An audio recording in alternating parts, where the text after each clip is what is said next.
Barsiisaa Yuunivarsiitii Dambidolloo kan ta'e Amaanu'eel Baalchaa diroonii kalaquudhaan balaliisise. Yuunivarsiitiin Dambidolloo sagantaa agarsiisa kalaqoota adda addaa fi marii paanaalii geggeessee jira. Lalisaa Alamuu gabaasa godinichaa akka ta'utti dhiyeessa. Yuunivarsiitiin Dambidolloo guraandhala 16 bara 2022 kalaqoobsa warra Awurooppaatti sadarkaa yuunivarsiitii isaatti guyyaa daawwannaa hojii kalaqaa fi marii paanaalii kabajee ture.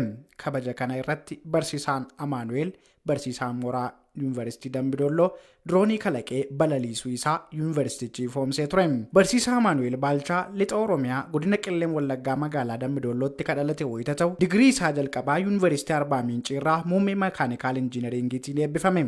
Yeroo ammaa kana barsiisaa Amaanu'eel yuunivarsiitii Dambidollootti barsiisaadha. Barsiisaa Amaanu'eel yeroo ammaa kana diroonii 2 fi xiyyaara 1 kalaqee kan jiru wayita ta'u hojiin kalaqasaa inni ammaa kun namoota amansiisuudhaaf malee kaayyoo isaa isa dhumaa akka hin taane dubbata. Kan hin barbaadu kan warroota kana kan hojjedheef namoota amansiisuudhaaf. Bira naanna'an jira jechuudha kaayyoo gosa jalqabaa isa galma koo bira. Kaniin gaafa bishkooftu ture proposaalii isaa hojjennee wanti hundumtuu xumuramee moodalii isaa hojjennee balaliisnee warroota kana hojjechaa jiru namoota amansiisuudhaaf.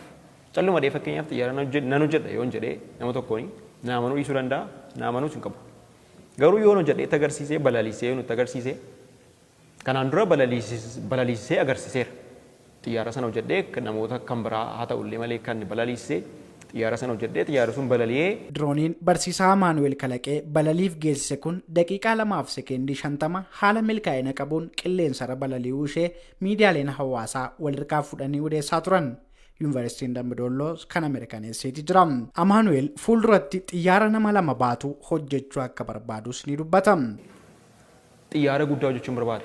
Xiyyaara nama 2 baachuu danda'u.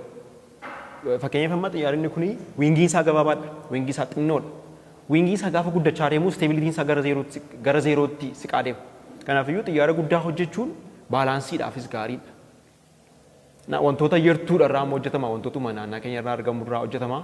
Yoo baay'ate injinii isaatiif piroopeelala isaadha kan nuti biyya alaatii fidamu.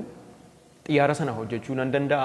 Yuunivarsiitiin Dambidolloo yeroo ammaa kana kalaqa irratti amma yoonaatti barattootaa fi barsiisotaatiin kan kalaqamaniin kalaqoota kanneen akka diroonii, xiyyaara, paampii bishaanii, baabura buna daakuu, maashinii bukoo bukeessuu fi baabura lafee daakuun soorata lukkuuf oolchu konkolaataa gosa adda addaa, tarbaayinii bishaanii, diizaayinii ammayyaa lafa jireenyaa qusatu, ampuulii ergaa gabaabaan ifa laatuu fi dhaamsu, maashinii muka bocuu hojjechuun agarsiisaaf dhiyeessuun dandeettiiwwan kalaqa mooraa isaa keessatti hojjetaman ifoomseetii jira.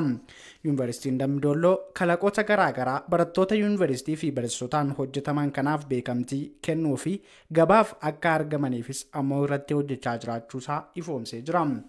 Gama biraatiin kanaan dura lixa Oromiyaa godina Wallagga Bahaa ona sireetti kadhalatan ijoolleen obbolaa lamaan Biqilaa Daani'eelii fi Lalisaa Daani'eel kanneen jedhaman waliin ta'uun xiyyaara Oromiyaa hojjetanii balaliisuun isaaniis kan yaadatamudha. Kalaqni yeroo ammaa kana golee Oromiyaa hunda keessatti ijoollee Oromoon geggeeffamaa jiru egeree Oromiyaaf abdii guddaa kan namatti horudha.